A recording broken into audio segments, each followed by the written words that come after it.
Today is Friday, which means it's Dumb Bleep of the week. That's the day of the week where we go through the dumbest things that happened in politics over the last week, and a live group Fed Haters Club votes on them, and we'll tell you which one wins. Do you understand the rules? Okay. I got you. Let's go, y'all. Let's talk about Mamdani, Democratic Socialist, whatever that means. Mamdani in New York. He got one of his main campaign promises through just last night. Partially through anyway, but yeah, got one of his main campaign promises through, and that is a rent freeze. They are finally fixing inflation. They have announced that in New York, there is no such thing as inflation as it pertains just specifically in the apartment industry. There's been no inflation for any landlords, anyone who owns an apartment at all. Prices doesn't apply to them. The prices for them to own and operate this building shall remain the same over the next 1 to 2 years, at least. Except for that's not the case. Their prices are going to keep going up, and the prices for the people living there will stay the same, meaning the margins will get tighter and tighter until they decide to sell the building or burn it down, and then the government will take over ownership of the building. Something like that. Let's see what Mamdani said. New York. The Independent Rent Guidelines Board just froze the rent. That means if you're one of the more than 2 million New Yorkers who lives in a rent-stabilized apartment, your rent's going to be frozen next year. All right, that was it. That's your announcement. Where do you get that ice cream bar from? The Bureau of Frozen Dairy Bars. Okay. Approved the distribution of that bar for this message. BFPD. Yeah. From the BFPD. This is them voting to approve that. Looks like it's going to be loud. They did it. They did it. They stopped inflation. They solved the problem. This whole time, New York has had an issue with housing going up and up, the cost of housing going up and up, and all that was necessary was for the government to come in and force landlords to keep the price the same for a couple of years. That's how you solve the problem. That's all it was. It wasn't, you see, the problem was they haven't been doing it correctly. See, they have been rent stabilizing, like fixing just like a couple % increase and keeping the prices way below market rate over all this time. The issue was that they ever let it get more expensive in the first place. And so now they're going to fix it, and this is going to have more investment come into New York. It's going to bring in more competition and open up more. Everyone who's interested in buying these buildings and renovating them or building new buildings and putting apartments in there is going to see this and say, man, I got to get in on that. I've got to get in on that. It's so funny because if you know anything about like business loans, DSCR loans, or DCSR, sometimes I'm dyslexic, whatever. By the way, you're allowed, but like one thing you can do is you can utilize like what you potentially see the occupancy rate and the current market rate or projected market rate rent is to actually cover the debt on the loan so that you get a nice little LTV.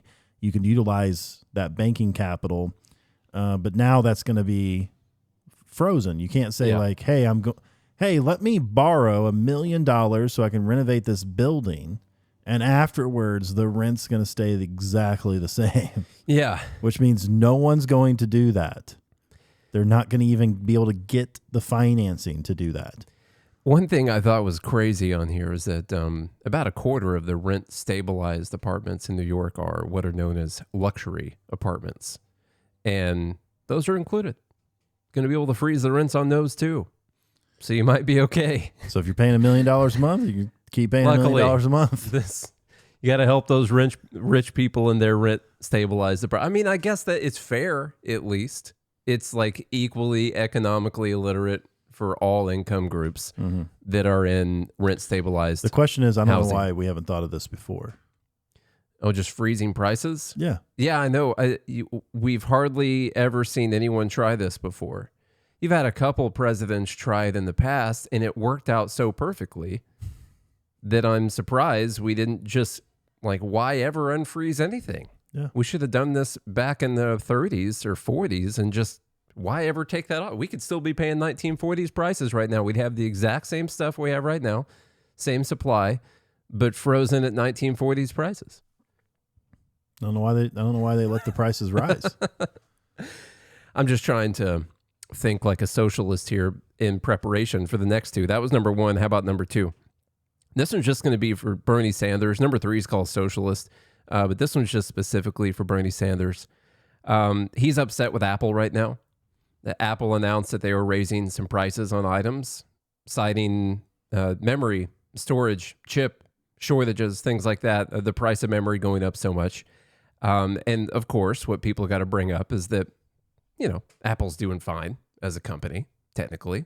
They're making money. They've been making money for a while. Their CEO has more money than me, which means that their items should be free, I'm pretty sure, until his salary is zeroed out. And so Bernie Sanders says corporate greed is Tim Cook, the billionaire Apple CEO, claiming that hiking prices on Apple products by over $200 is unavoidable after it made $112 billion in profits last year and spent $310 billion on stock buybacks. These price hikes aren't unavoidable, they're unacceptable. There was a nice little way that he said this. They made $112 billion in profits last year and spent $310 billion on stock buybacks. That's over many years and hasn't happened yet. The actual amount last year was close to $90 billion. And most of the time when you talk about buybacks, by the way, they approve up to this amount in buybacks. It's not that they actually, they do. Listen, they still do the buybacks. But the point is, who cares? This doesn't matter. This is supply and demand. This is the market sending the signal. But also, why are buybacks a good thing? Like, you're taking profit from the company and you're essentially giving it to the shareholders by doing buybacks. You're putting it back into the company, getting back your own shares. Yeah, exactly. Getting back ownership of your own company and paying out. It's good for people want to portray it as really, it's just good for the rich, greedy shareholders. Well, shareholders in Apple's case would be like millions of people. And it actually helps keep the stock price up because they become a buyer of their own stock in the market. And so it helps keep the price up, which is actually good for anyone who is invested in it or in the S&P or the NASDAQ or the market in general. So it's not good for your 401k. Yeah. It's or not your like 403Bs. just good for those people. So I wanted to talk about this in a couple different ways because there's been some good points made on. First off, this chart. So like now they're raising prices. This is corporate greed. And it always goes back to this egg chart. And as you see, the price of eggs goes up, and that's egg companies discover greed. The prices drop on eggs, greed forgotten. Spikes up again, egg companies rediscover greed.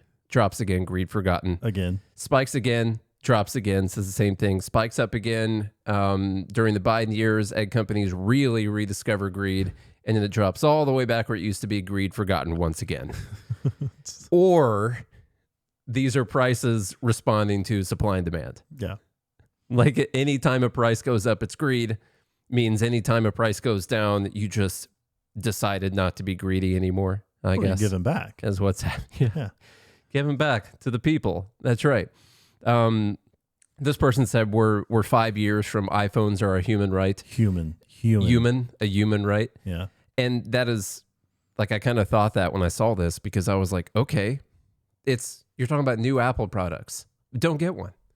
Yeah. Like, I've got one from a couple of years ago. Works great. Actually, Lacey has her new one. She hates it. She thinks it's a problem with that one. There's actually just a glitch. Apple, have you noticed your keyboard like sucks? Yeah, the awful. New iOS updates it's been terrible. Have been absolutely atrocious. This laptop is from what, 2021?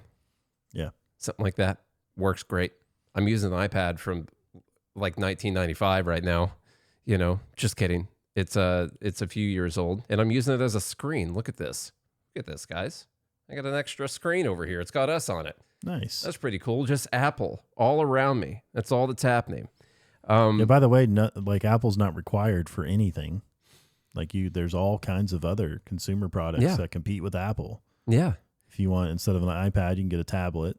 Instead of an iPhone, you can get a Android. Yeah, Android phone. Some people think are better. Stupid Google-based phone. Google something phone. like that. You get a Windows laptop if you'd like a laptop to work for 2 to 3 months, something like that. Yeah.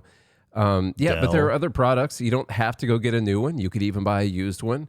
This is someone's choice. If they raise the price by a couple $100, It's your choice whether or not it's worth that to you. And by the way, the value that we get from all the stuff, it's a pretty high amount of value, especially in relation to how much it actually costs. Like say it's $1,000 for a phone, or it's $1,500 for a phone. Good Lord, how often do you use your phone every day? Well, and think about what a miracle it is. Yeah. You know, I always think of that Louis C.K. joke. It's like, you want to complain about You're your flying. phone not working? Yeah. It's sending signals to space. I hate Verizon. Yeah. And coming back to space. Anthony, we're going to go back to the Apple products here in a second. Anthony Davies, one of my favorite economists, go listen to his show with James Harrigan called Words and Numbers. He made a great point. He says, real greed is Congress claiming that hiking taxes is unavoidable after it took $5.2 trillion from Americans last year. I mean, get this. You got people that are in Congress that are talking about corporate greed because they raised voluntary prices on items that people can pay if they want to. If they decide that that item is worth more than the money in their wallet, people can decide to come in and pay that amount. And you have people in the government who say that they should be able to take trillions more in taxes away from us under threat of imprisonment in order to give it to other people that are complaining about the corporations being greedy. When our government spends $7 trillion over that every year, they take over $5 trillion every single year, and the people in that government who want those numbers to be like twice as high are saying that the corporations are greedy for raising their prices on products that we don't even have to have. You don't even have to pay that. It's literally up to you whether or not you decide to do that. But you do have to pay your taxes. You do have to. Yeah. There is no choice. And by the way, another point. This is crazy. Started thinking about this. So what's wild is Apple's raising prices on some of their products. But what that's ignoring, number one, how much better their products are than they used to be. Number two, that their products actually have not gone up in price very much and actually have gone down. If you want to consider a couple things over the last, I just picked 10 years as a point here. 2016 MacBook Air, so like the cheapest MacBook you could get in 2016, MacBook Air was $1,000, okay? Or about $1,300 in today's dollars, what it would cost you. Apple now has one called the MacBook Neo that's $600, okay? Cheaper and half the price of what that MacBook Air was in 2026 dollars 10 years ago. And not to mention is drastically better than what that laptop was. Yeah. Like it's not one that I would use. It's not quite as beefed up as like a MacBook Pro would be or anything. Honestly, that MacBook Neo might be better than this 2021 MacBook Pro. I don't know. But it's like you look at all the stats on these things, way better than the one back in 2016 that is technically twice the price of one that you would buy right now. And so while they might be raising prices on a bunch of their what they call core products, they still have cheaper options available now than they did even 10 years ago. This is the case also with the iPhone. Pretty crazy. And go 10 years ago, iPhone 7 cost you about $850 in today's dollars. Would you like to go back to an iPhone 7? I don't know. Maybe my dad would or something like that. Had 32 gigs of storage. Okay. It's got... So you can take one video. It's got a stupid button on there, no wireless charging, 12 megapixel camera, all that, great stuff. Or today they got one called the iPhone 17e, which comes with 256 gigs of storage and is $600. With the latest A19 series chip. Cheaper than the iPhone 7 was in today's dollars and is insanely better than the iPhone 7 was. All right?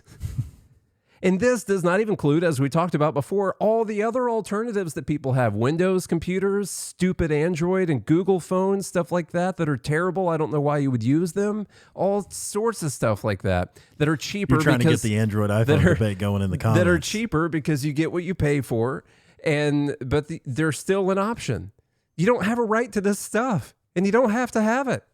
Bernie, come on, man. All right, that's number 2. We didn't even talk about real quick, though, the fact that one of the reasons that Apple is a profitable company and has been a profitable company is because they're very good at looking at the future of their business. So it doesn't matter what profits they took in last year. What matters is what is going to happen 10 years from now, like setting yourself up for success. And by the way, that profit margin is, I don't know what it is, but it's roughly, somewhere between 20 to 30%, I believe, which isn't a crazy high profit margin when you think about, let's say, like other tech companies that run on 60, 70, 80% profit margins. And by the way, what they're doing is ensuring that they are set up for future success so they can remain a profitable company and continue to deliver high quality products to consumers that want their products. Yeah. That's all. Like that's what being in business is. If you make, if you make all of this money one year and then you're like, well, we're just going to give it all away. Like you won't be in business the next year to make all of that money again. Yeah.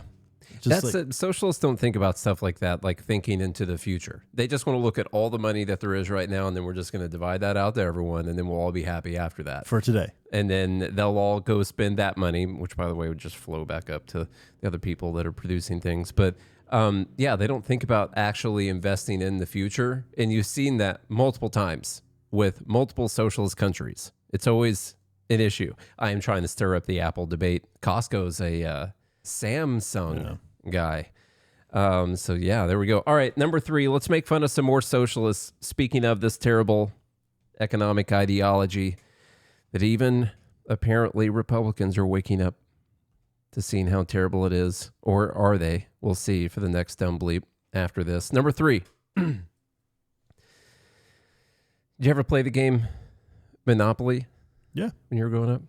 Do you know that's just purely about capitalism? I think I've played maybe once or twice all the way to the end. Other than that, I mean, you always end up just deciding to quit, right? Yes. Like you decide this other person's than that, going to be you the play winner. for a couple hours and you're like, all right, That's what I'm gonna quit. I'm just gonna quit acting in the economy at all because I'm just like Elon Musk won.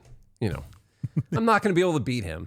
Yeah. He took all the money. I can't have any money at all because he got all of it. It's weird that he didn't quit whenever Bezos was number one. Yeah, that's the thing. You never know.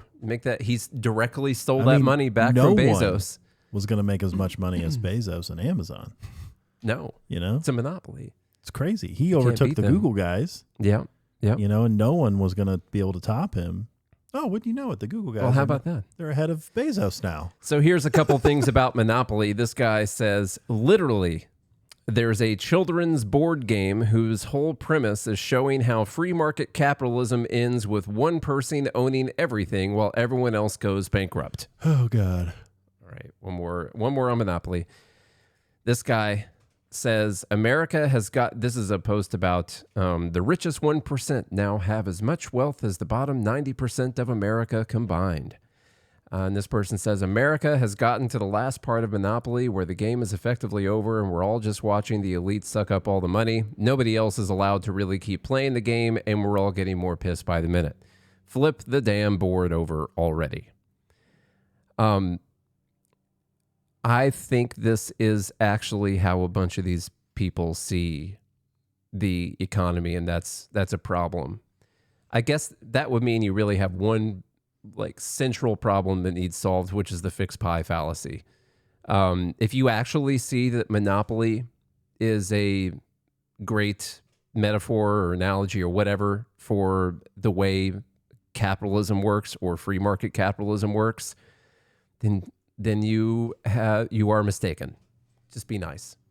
You're mistaken about that. A board game. You need to read more. You open the board game. Here it is. Comes with the actual surface, the board. It has all the spaces and stuff on it. A couple drawings on there. Predetermined by the company that made it. Put this stuff in there. Comes with money. It comes with a fixed amount of money. Here's the money right there.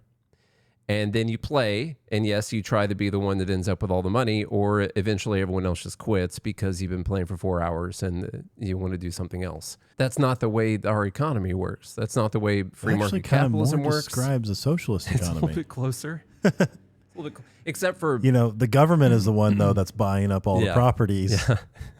and everyone else gets poorer Yeah. and poorer and poorer. And they just decide how much, a little bit of the money to give the people. The money gets less and less valuable over time. Just enough to keep them from dying. Yeah. Not starving, but dying. Yeah. That's not what happens in our economy. In our economy, it keeps growing. The quantity of money keeps growing. Okay. We talk about that. It's not just a fixed amount of spaces that you can own. That's not the way that it is in free market capitalism either. It's not a fixed pie. It's not as if this guy got all the money that's in the board game and now no one can do anything after that. That's not the way it works at all. They get money by creating things that are more valuable out of what they already have. Yeah, that's what someone in the Fed Editors Group says. I'm not. They didn't say it on YouTube, so I don't think they get a shout out. I don't think it counts. But what they said, unless I say it on YouTube. It's a question. Which comes first, the value or the dollars to represent it? It's clearly the value, but socialists don't understand that value is different than money, or the value precedes money. Here's let's just use Elon Musk as an example. I'm going to use one example from SpaceX. Okay.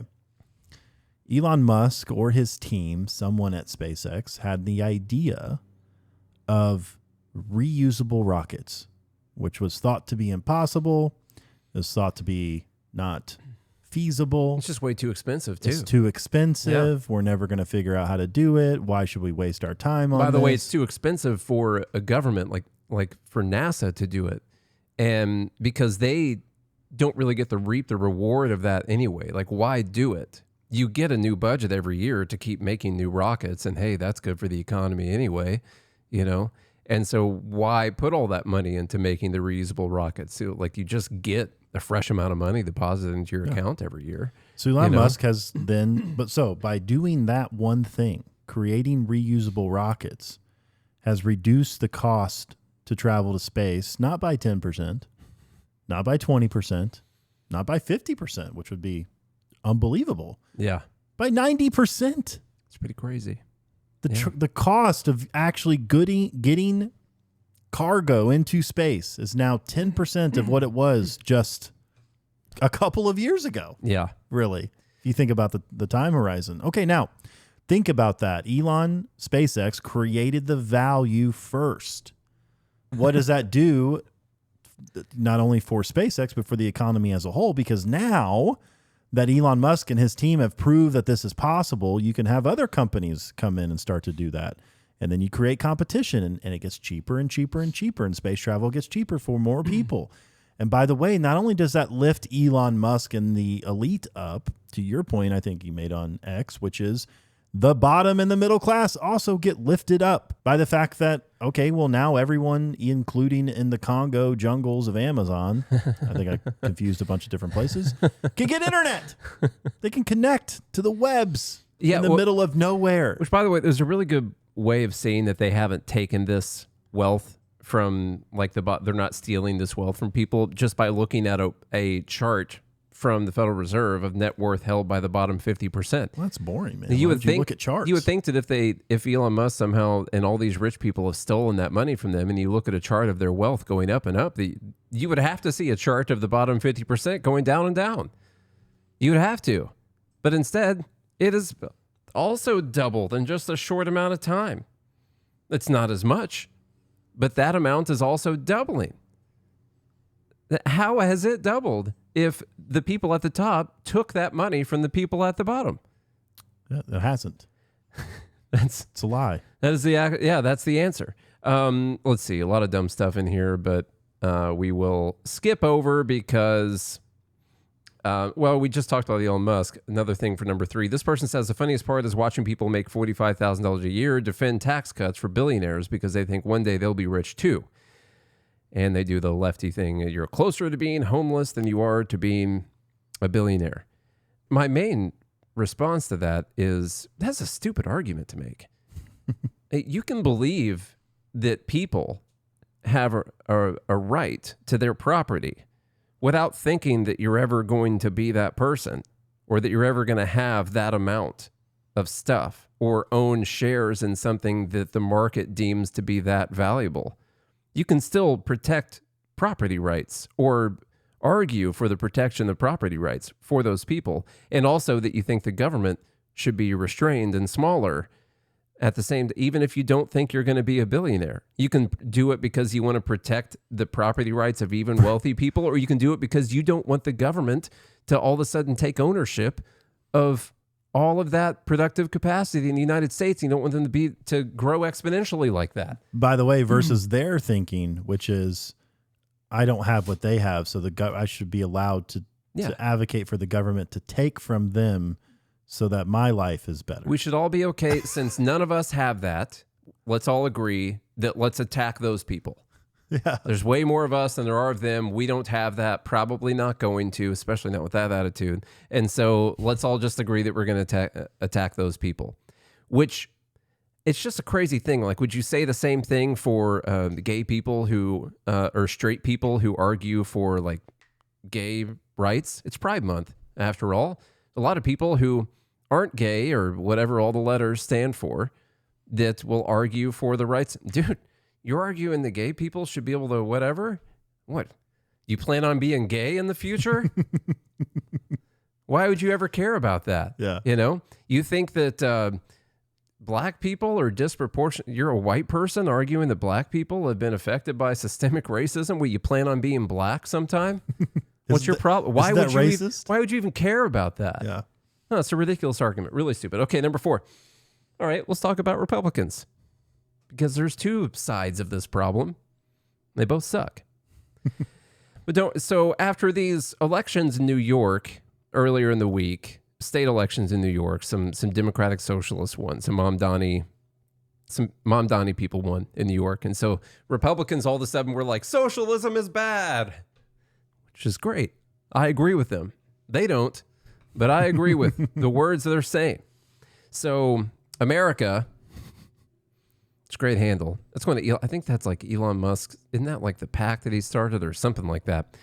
It says the Democrat Party has fully embraced socialism, to which I responded, Republicans, Democrats have embraced socialism, also Republicans. Wait until you hear what private company will take partial ownership of next. House Republicans posted, free markets built the wealthiest nation the world has ever seen. Marxism built breadlines, gulags, and graves. We choose freedom. Technically, Marxism probably just used leftover stuff that had been built before the Marxism to organize the breadlines and stuff. I don't even think they built that. Thomas Massey responded to Republicans all of a sudden finding free market capitalism just a few months before the midterm elections. Thomas Massey said, so why are we nationalizing companies? Because central planning is good when we do it. Intel, 10%. MP Materials, 15%. Lithium Americas, 5%. Trilogy Metals, 10%. We got a golden share in U.S. Steel. That's great. Republicans saying, you work hard for your paycheck. Why do Democrats act like it belongs to them? I don't know. Are you guys getting rid of taxes anytime soon? So you guys, you're still acting like that. Just you would argue like it's a smaller amount, but you're still saying my paycheck belongs to you. You still passed the big, beautiful bill and all these things that increase spending. You've continued Biden's spending levels and, in fact, increased them. So that's a form of taxation, by the way. It's just a little more hidden. All spending is taxation. Anna Paulina Luna says to the I'm done with the GOP faction, here's your alternative. That's someone who hates America. This one of these New York socialists that just got elected. She says, get off X, go touch some grass, and then get your head back in the game. So any of these people who are like, I'm done with the GOP because I'm disappointed in what you guys have done. Well, you got to realize that these Democrats, they are bad news. They're doing some bad stuff. Look, a lot of them are worse, but... yeah, I mean, basically all of them are worse than almost every Republican that there is. It doesn't mean that the Republicans aren't bad. No. Nor do they care about free market capitalism, nor do they care about liberty and freedom. And I still get the argument, like, say you're trying to save time. Well, maybe one of the groups will destroy America slower than the other one. So you can save some time or something like that. I get it. I've made the argument before. It's happened, for sure. But I'm done with it. I think Charlie is too. I don't know if you're fully done with it or not. You might still be looking to figure out what Republican you can vote for in the upcoming election, potentially, you know? It's been a long time since I voted for Republican, and I can say that I'm regretting my vote in 2024. Didn't go well. No. You know? Those first 100 days, I can't believe you'd rather Kamala be president right now. No. Why do you like Kamala Harris so much? It's not that. what matters to me is my own conscience. Like how, like, I like to be able to sleep at night. You consented to this. Not necessarily. You did. You put your name there. But yeah, I did for the first time vote for Trump in 2024, and wish I wouldn't have now, obviously. Sure, but you know, whatever. The other libertarians might have been right. Perhaps it was all fugazi, lip service. That's true. Those first 100 days, though, man, that was nice. That felt great. I don't regret doing it. God, go back and listen to my speaches back in like February and March. We were going hard on those libertarians that were disagreeing with us. I think my pants were bigger than Lindsey Graham's during wartime. Yeah. Oh man, that first couple months, especially between the election till like March. That's some of the best times of my life, man. That was good. I mean, Trump said he was going to cut the budget of the Department of Defense in half. Yeah. From the Oval Office. Which even then you're like, okay, well, that's not going to happen. But technically, even if they didn't raise it, that would be a win. So surely they're going to not raise something. Surely they're going to at least not increase the spending drastically with all these talks of cutting it. It went up 20%. It still went up a bunch. But so here's the deal. This is my response to Anna Paulina Luna. I said, well, you guys have heard me say this before. Republicans have got to offer something better than just the fact that they're not Democrats. At this point, the best thing about Republicans is Democrats, and that's it. But I feel like that is holding me hostage. Like, just all you have to do to get my vote is not be as terrible as that person. That's it. This person wants to shoot me in the head, and you want to tie me down and starve me to death over a couple of weeks. I'm like, well, you know, I guess that is better. It does give me some time to get out of it, you know. Both you guys suck. Okay, so do something better. Offer something positive. I mean, like a positive change. Like by positive change, I mean less government stuff.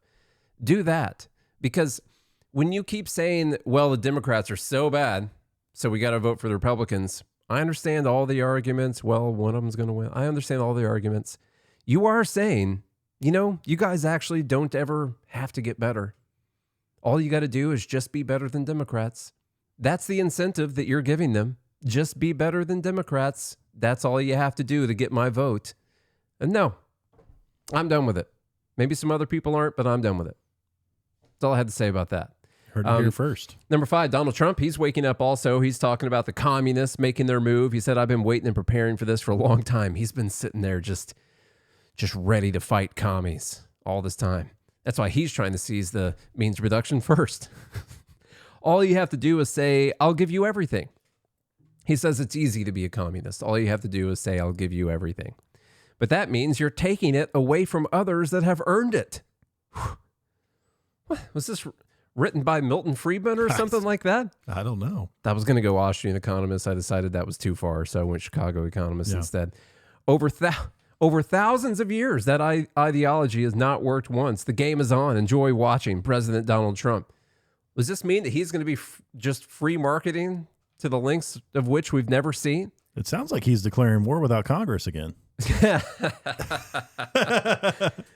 the game is on. Let's see what we got this week from the president. There's an issue with gas prices, and he has decided the problem, and the problem is that there's corporate price gouging, and that's why gas prices are so high, and he's going to be looking into some of the evil practices these companies are doing right now, because that's why add more gold. That's every time we get a video, guys. Anyone who is a fan of Trump, that's fine. Whatever. Can we all admit that this gold, first off, 3/4 of that spray painted, just so you know, but just gaudy as hell, just awful.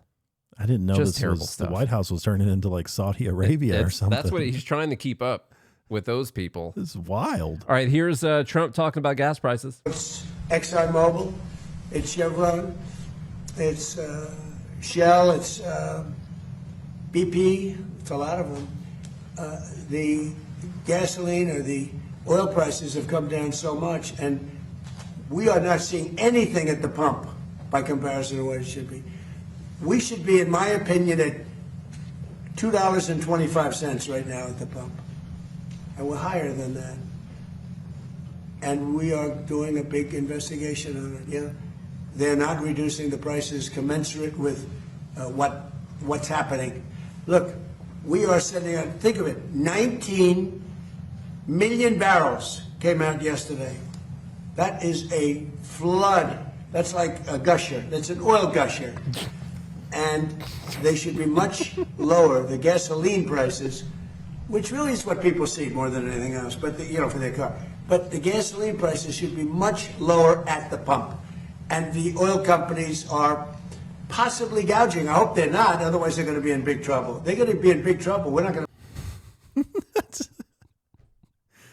It takes no time, by the way, to refine the oil into gasoline, deliver it to the gas stations, fill up their tanks with this new, cheaper oil. Those gas stations who bought the expensive gas, just lower their... immediately lose money on that. By the way, okay, think about this. It took a little while for the gas prices to go up. Mm-hmm. Okay, like I remembered when we started the war or whatever, I was telling you about the trip to Florida and how gas was like $2.50 or something like that. And then it started climbing slowly. You saw $2.75 and then $3, $3.15, $3.25, it never got above like $3.50 at your house, but here it got to like $4.25. Yeah. And then now it's coming down. I think I filled up last night for $3.17. Probably next week or the week after we'll see in the $2.75 range, $2.50 coming on down. But that, like, it takes a little time between a barrel of oil until it actually is something you can pump into your car. Yeah, and by the way, that oil is only like 50 to 60% of the cost of a gallon of gas.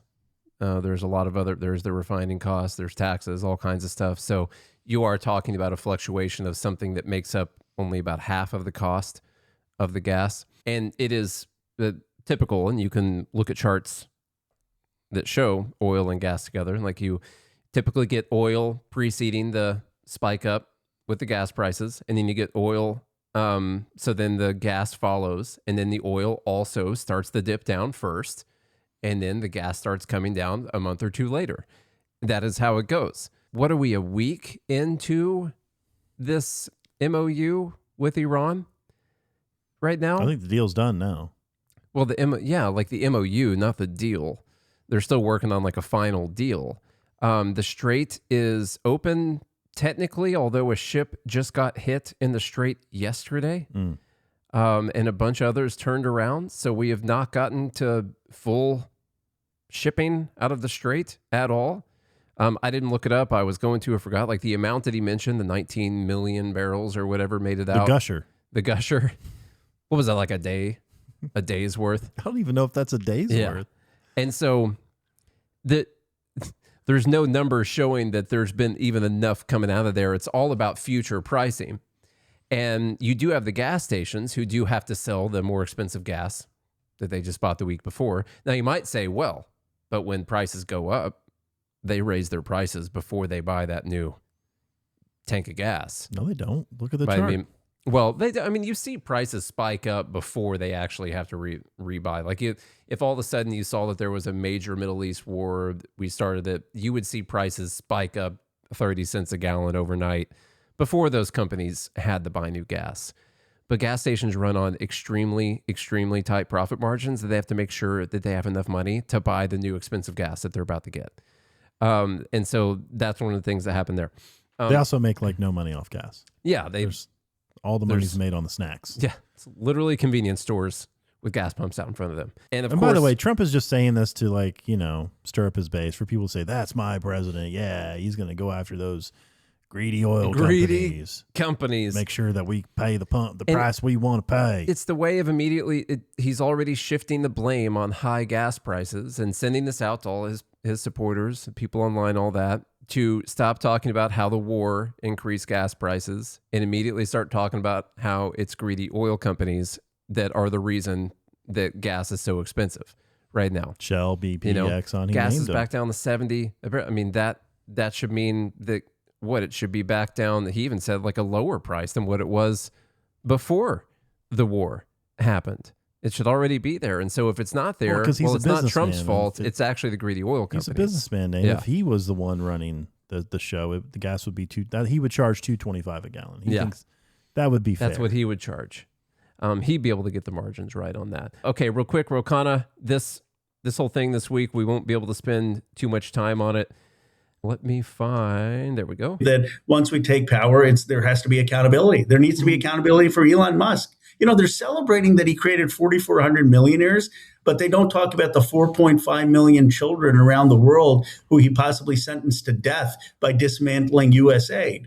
He needs to answer for that. He needs to be subpoenaed. He needs to face investigation. He needs to answer for what he did with Doge. That it's not just let's move on. And we will use the Oversight Committee and the Judiciary Committee. So the week starts out with this controversy with Ro Khanna and Elon Musk. And it starts off with Ro Khanna talking about subpoenas and investigating Elon Musk because he has potentially sentenced 4.5 million children to death in whatever country. They're among all these different countries in the third world. First off, as I say, that's a weird thing to investigate, like an American for. Like, you cut money that we were stealing from people in America and giving to people in other countries, and now those people in Africa might die, and now we here in America are going to investigate you for potentially causing that bad thing to happen in Africa, where you cut money that we were stealing from people and sending to money. Like, the whole situation doesn't make any sense at all. There was just a funny thing that, like, Ro Khanna got threatened with a lawsuit by Elon Musk. I don't know if that's something he can actually go through with, but it's sort of a funny exchange that happened because he started off by threatening investigations, subpoenas on Elon Musk, all that. Elon Musk responds and was like, you're evil. I didn't do that. And Ro Khanna responds with, no, here's a study that proves that you literally killed 4.5 million children by cutting this. And he posts a link to a study. At the end of the study, it says, this study doesn't prove anything. And in the study, it says, these are all just models and projections, and none of this is actually used off of real deaths that have occurred at all. Not one bit. It's just a bunch of models based on, by the way, numbers that USAID gave us on the amount of people that they think they were saving and with your money. And so here's the models projected with 85% of their funding cut. It's all fake. By the way, USAID, as I said on X earlier in the week, hats off to the person who decided to call it USAID.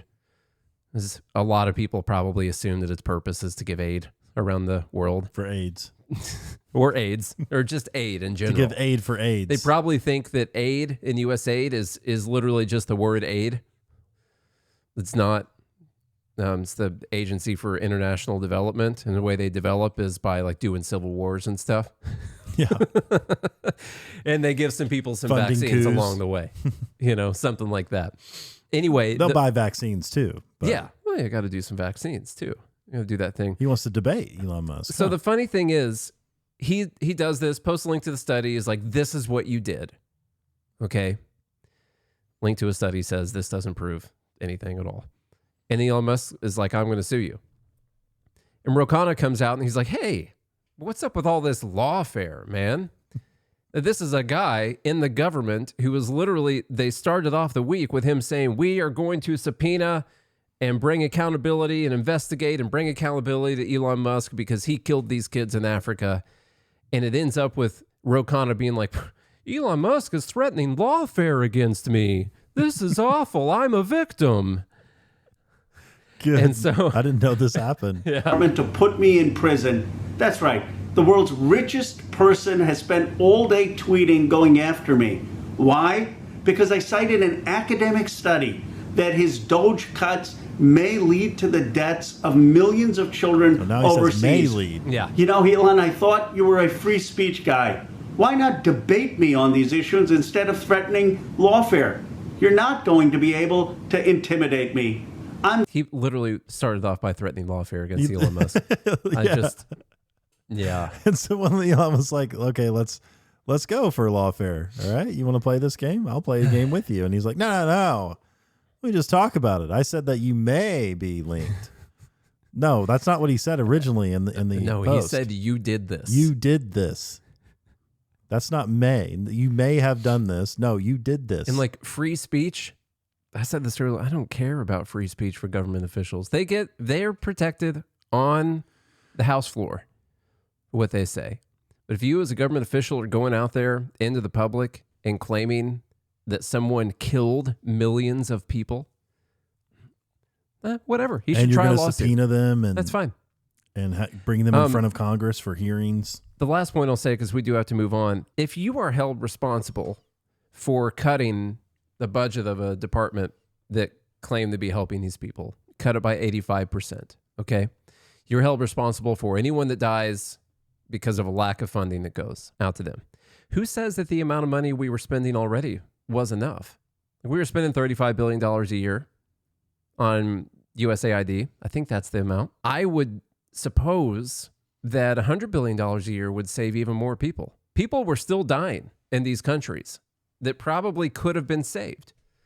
And so, in my opinion, anyone who did not constantly vote and push to spend $100 billion on USAID is responsible for the people that still were dying under USAID. In fact, if you weren't pushing for $1 trillion a year to stop everyone around the world from dying that could otherwise, could have been saved, well, you're responsible for all those deaths, right?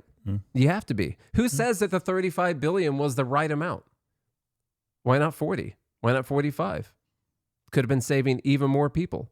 So anyone who ever signed off on any of these budgets and didn't want to increase it to whatever amount saves every single life that could potentially be saved in Africa is a murderer. Exactly. That's how I see it. Tamir Rice, let's do this real quick. Today, Tamir Rice would have turned 24 years old. He was 12 when Cleveland police shot and killed him within seconds of arriving on the scene for playing with a toy gun in a park. My God, you can't even be black and play with a toy gun in a public place. You just can't do it. No warning, no de-escalation. They didn't even count to 3.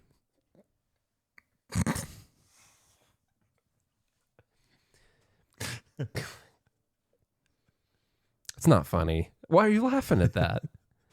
Kid died. They didn't even try to put him in a corner first. A kid died on his knees. I don't know why you're laughing at this. They bypassed spanking entirely. No.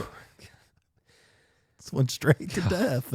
This is terrible that you laugh at stuff like that. No accountability. The officer who pulled that trigger was never charged, never convicted, never held responsible for taking the life of a child. Tamir deserved to grow up. He deserved his 24th birthday. He deserved justice. We will never stop saying his name. Happy heavenly birthday, Tamir.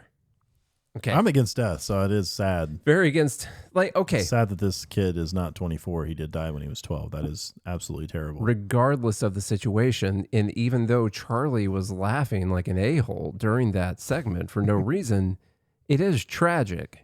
The gun that the kid had was not real, and he actually posed no threat to anyone. That is tragic. But to flip this into the racism, officer was never charged, no accountability, without mentioning that this is the gun that the kid had, that he was waving around in the park, that's a little bit more difficult, in my opinion. This is an airsoft gun, and it did have the orange tip removed from the end. Looks just like one that I used. I had that exact same one. Yeah. And if you have a 1911, a Colt 1911, that looks pretty. It looks pretty dang similar. I mean, unless you're going to get up real close. It's not like someone's pointing a gun at you and you're like, wait, hold on. Let me take a good look on the side of that thing right there. Does it have threads for the orange tip? Does it? No, that's not what you're doing. You see a 12-year-old waving around the gun, which, by the way, 12-year-olds kill people still can be dangerous with a gun in their hands. Gangs use 12-year-olds. I saw that in Breaking Bad. But I imagine it aligns closely to things that happen in real life. And so when you post something like that, this is just, it's like there haven't been any deaths recently to get BLM going, you know, so that they got to post like these little recharge things, like people that to just get you upset just a little bit. And that's what these people do. Like they're just race hustlers. They're just trying to live off of racism. That's all they're doing. And so even though any rational person could look at a picture of this gun that looks exactly like a real gun and say, all right, that is sad. But like, okay, honestly, what are you going to do in that scenario? Like wait to see to see if it's real, like when they shoot at you, you know? Ask them how old they are. Yeah. Any rational person would think that. Let's see here. Oh, someone asked, how did the USA become this good at football? Response, really big response with a lot of reposts, said DEI. And by football, they meant soccer, pretty sure, because of World Cup stuff going on. And a bunch of respondents on there says, that's the answer to how the USA got good at a lot of things. And another person says, America wouldn't win a gold medal without DEI. To which I believe Costco posted this one in the group. That is not what DEI is at all. No. Especially when you're talking about sports. This is the opposite of DEI. Do you think that the people that you're looking at and whatever sports ball team it is you're talking about got there because of DEI quotas? They're putting black people on the team or Mexican people on the team or whatever. Whoever it is that's good at baseball, you know, what's those countries down there people are good at, you know, whatever. Oh, yeah. You're putting Samoans on your football team or whatever. So that's not DEI. That's literally merit-based, a merit-based system. The best people ended up there. DEI is the opposite of the reason America's good at football. Okay? The exact opposite. Here's my thing. I don't understand. We don't see a single person in a wheelchair out on that pitch. Not one. Not one. So where's the inclusion there? You use the real term there, pitch. Yeah. I don't see a single quadriplegic or not one. I mean, they could probably make, you know, prosthetics that have a real nice kicking foot on it. Sure. Yeah. Sure. I don't see a single one of them out there. They're not including handicapped DEI people. would actually be putting more white people on the team just because you needed to fill a quota. Actually, or something. Soccer has plenty of white people. Does it? I don't. Yeah. Yeah. I don't watch the sport, clearly. No. Literally, sports it's literally all meritocracy. Yeah. That's what sports is. It's the best players doing the best You'd have to out be. of anyone. You know how that was broken? Teams started letting black people on their teams and winning. Yes, Okay. exactly. Okay, number 9, UK minimum age of 11 set for UK puberty blocker trial. So that's great. The basic gist here, because we're about out of time, we need to go. Gender questioning children will have to be at least 11, so they're being strict on this, at least 11 years old to take part in a clinical trial assessing the risks and benefits of puberty blocking drugs. That's so weird to just like literally do testing on children that can't consent to this. Yeah. At all, because children can't consent to things and they don't think enough about the future to be able to know what gender they want to be or whether or not they want to take drugs that they're going to alter the rest of their life. Literally. No idea. Okay.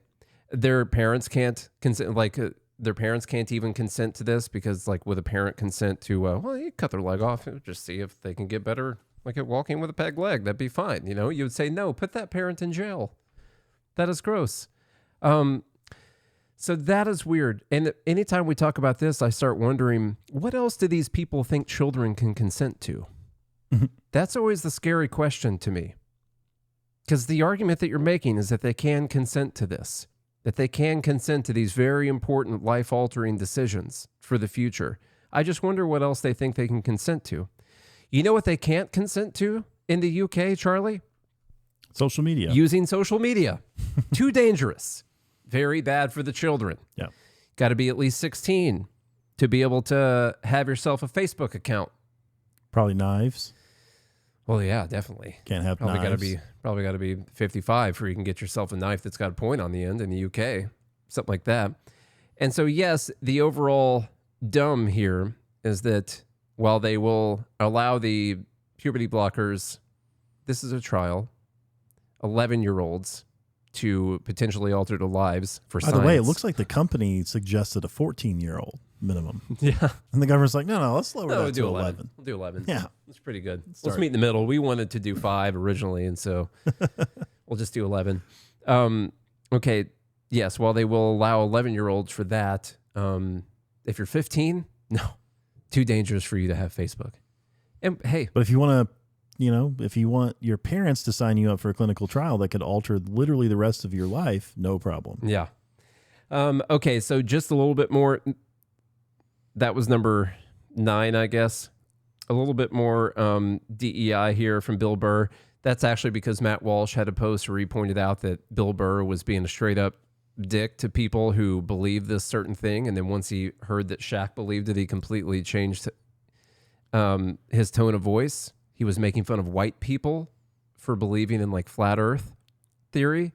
And then when Shaq comes out as a potential flat earther, he's like, oh, well, tell me more about that. Let me hear this. Yeah, let me hear. Let's play it. Flat earth is one of those things that drives me nuts. It really drives me nuts. And I know some. They're good people. They're fine people. But it doesn't make any sense at all. I cannot believe that people really believe this stuff. Is white people shit or black people? I would Black. I'm gonna go black people. I would go as far as OG before the internet. Yeah, okay. Black people, and then white people started to catch up with the internet. Once, took but it we, too but we far. went in a stupid direction, Yeah. like flat earthers, rather than like being these people at the top are the ones we should be upset. You don't think Earth is flat? What? You know, I'm just asking a question. Do you? I'm just saying. I took it. Oh my God, just dude. kidding. My question is, what is the advantage the people in power have that if it's actually flat, I'm thinking it's round? Like, what does that get them? I that's don't interesting. know. I just Like, said, I get the other things. I just said I fly a lot. Oh my God. I I didn't didn't know this. I'll let you cook. One time I took a 25-hour flight, and the plane never did this. That's all I said. That's all I not said. how it works. Hold on. If you're on You think the plane's supposed to constantly be dipping If slowly? you're on the map, if U.S. is here and another country is there, when I'm He's making, if you're listening, when he said the plane never did this, he's saying that the plane didn't Go around the curvature. didn't nose down to go around the curvature of the earth. And that's the argument he's I was making. going to that country, the plane never did that. That's all I said. Think Is about this what You I notice said. when you If fly you look over at the a map, if USA is over here, there's another country over here on the bottom, whatever. When you fly, my plane never did that. unbelievable. That's all I said. I would, because then I'd be like, the earth is round. But it didn't do that. I'm just saying. That's all. I'm just, But you also realize Just that think about this it. isn't north. That's up. I know that. Okay. Yeah, I know that. Okay. Just I'm just saying. It's actually a smart point by Bill Burr. Because right there, Ted. I was looking at a map one time I was flying. I was here, and I flew to here. And I stayed up the whole time looking out the window just to make sure. 25 hours. And You know, this plane- I forgot. well, you know what? When plane you never fly, did that. they're phasing the. Okay. Yeah. Bill Burr is right here. That's not how it works. Yeah, that's not. But he didn't call Shaq an idiot. No, To he his didn't. face. No, he started with being dumb. Now that could have just been because he didn't realize he was in the room with someone who Was a believed flat those earther. things, and so he started talking differently. Or it's because Shaq's black or whatever. I don't know. That's the point Matt Walsh was trying to say. The I just flat can't Earth believe stuff, Bill Burr is sitting there with a billionaire. That's, I thought he hated billionaires. the flat Earth stuff is so dumb. Like, I don't understand. I don't even. It's one of those things where I have a difficult time even addressing the argument. Like what Shaq was saying, like we weren't just going nose down the whole time. It's because you're not going down the whole time. You're maintaining a You are- certain level of distance from the Earth's crust. You're if you wanted to look at it like even the core of the Earth, you are maintaining a distance from that or an altitude from the crust. You are maintaining that the whole time. You're not going down. And it's an extremely. I don't. It's also, this is where you kind of have to understand a little bit of pre-calc. I think you get there in pre-calc, maybe some calculus. But when you start looking at curvatures in mathematics, you have to understand the distance in which you're traveling, one direction, and the curve of that distance. Like your plane, to you, it's on that kind of distance, it's always going to feel flat. You know, even if you are moving in this direction on a smaller scale. Do you feel how stupid it even is to even have this conversation right now? Yeah. You know, like, let me look. I'm not trying to be mean. It's a low IQ conversation.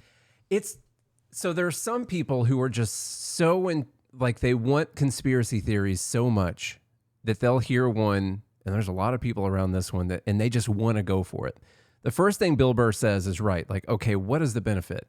Who's benefiting from this? Is it like, was this all so we could prop up Elon Musk to go to fake space, and this whole time he's just been stealing money from everyone, you know? By the way to show that would be that I'm not going to decrease the distance between my finger here and the end right here. And I would go around like this. And I wasn't like nosing down the whole time. I was maintaining the same altitude from the center the whole time to go around that curve. You see that? That's your calc problem you're talking about. Yeah. And by the way, the plane does nose down. Like it's like you take off like this, and then you kind of ride what feels like flat to you, but it's not really flat. Because you are still curving, and then when you get to your distance, you nose down and make a steeper curve. But there's so many conspiracies like this where people just want to believe it. But this is one that I just draw the line on, obviously, because it's so dumb. I'm sorry. I mean, no offense. I know people close to me that believe in this. So, I mean, no offense. You're great people. The moon landing thing, the way better conspiracy theory. Even though the stuff that they'll show you from that. Or 9/11. Oh, that's a great one. Go down that one. Yeah, let's do 9/11. That's a good one. Lyme disease. Something on Netflix I just stumbled upon, the octopus murders. Never heard of that. But if you want to go, that seems like some nefarious stuff was happening there. Yeah. Have you seen the octopus murders? You have to question every part of a conspiracy theory, even if you want to believe it. Like, you got to dig in. If you see a 15-second clip of someone on like Jimmy Kimmel or whatever who was on an Apollo mission, and they say a word like, oh, wasn't that, been so scary going down to the moon or whatever? And he says, yeah, it would have been scary if I would have done it. Now you could take that clip right there and be like, see, he just accidentally said that we never went to the moon. Or you could say, oh, well, according to the records, there are 3 people who went on each mission. 2 of them went down to the surface. 1 of them stayed in the ship. And so am I talking to the person who stayed in the ship or one of the 2 people who went down to the moon? Which one is it? Oh, that guy was in the ship? Wouldn't it suck to be that all guy? Right? Yeah. You're the ship That'd guy. be bad. You get all the way out there, you land on the freaking moon, and you can't leave. And so I can go with the moon landing conspiracies, but you still have to dig into each one of the things that people will use and make sure that that's not a dumb part of the conspiracy. When someone's like, oh, you didn't watch us land on the moon. There's another clip of someone saying that. You didn't watch that. Well, you didn't. That is true. They did not pre-set up a camera on the moon to catch it landing down on the moon. Right. But all you have a clip is someone saying, it was crazy to watch it land on the moon. And he's like, oh, you didn't watch it land on the moon. Just correcting like a little Mandela effect thing that people have in their minds where they think they saw it coming down and landing, which you didn't. If you did see it, you saw something after the fact, after it already landed. Or somebody reversed the footage of it taking off. Or the tapes that they recorded in New Mexico or wherever they were, know. But anyhow, let's get the votes in. Holy crap. Get your votes in. Get every single vote in, and I mean it right now. Mamdani, rent freeze. Bernie, Apple for number 2. Number 3, socialists. Number 4, Republicans all of a sudden care about socialism. They promise. Number 5, Trump gouging. Number 6, Khanna and USAID. Number 7, Tamir Rice. Number 8, DEI. Number 9, UK and that stuff. So much dumb stuff in the UK right now. Number 10, Shaq and Bill Burr. And the Flat Earthers. Yeah. All right, y'all, get your votes in. If you're on YouTube, comment, like, share. We appreciate you on there. There's probably going to be a hot debate among Samsung and Apple users. I foresee. And moon landing. Moon landings, conspiracies, flat Earths, 9/11. Let's get the flat earthers in here. Somebody comment about the octopus murders. I want to know what you think about How many octopi died? Well, I'm only on episode 2 of Okay. 4 from the series, but it's pretty interesting. Yeah. Stuff so far. Okay. This goes back to the Department of Justice stealing software in the 80s, allegedly. And, Okay. Investigative journalist and connections to the CIA and NSA. Okay. Number 6, Ro Khanna wins. Keep telling me about this. Occupy. Anyway, so yeah, I just Yeah. want to hear about it. Okay. Yeah. Have you seen it? Never heard of It's it. on Netflix. I It actually came out. I think you're making it up right now. No, it came out on Netflix in like 2022, but there's 4 episodes. I've only watched 2. And I'm into it now, though. Okay. It's good stuff. Okay. Ro Khanna would have been my vote as well. And I say that because I think it was quite funny how he lawfared Mhm. and then when was threatened with a lawsuit because he said something he shouldn't have. Now all of a sudden he's a free speech guy and doesn't want lawfare. He just wants a civil debate. And Elon Musk is a hypocrite for threatening lawfare Exactly. against him. Yeah, and he's so the victim. hilarious. Yeah, that's Darvo right there. Deny reverse victim offender. He did it quick. He sure did. All right, y'all. If you enjoyed that, do all the things I said. If you want to support the show with some dollars, go to goodmorningliberty.us. Sign up to be part of the Fed Haters Club. Hit the Join GML button on that website or on YouTube. You can just click to join the Fed Haters Club. Get access to the private Discord server. Hang out with us on there. And also visit the links in the show notes to support the sponsors that support this show. If you do all of that, all of it, we'll be back again tomorrow. No, we won't. No. Monday. Monday. Until then, I hope you have a good day and a good morning, Liberty. See y'all.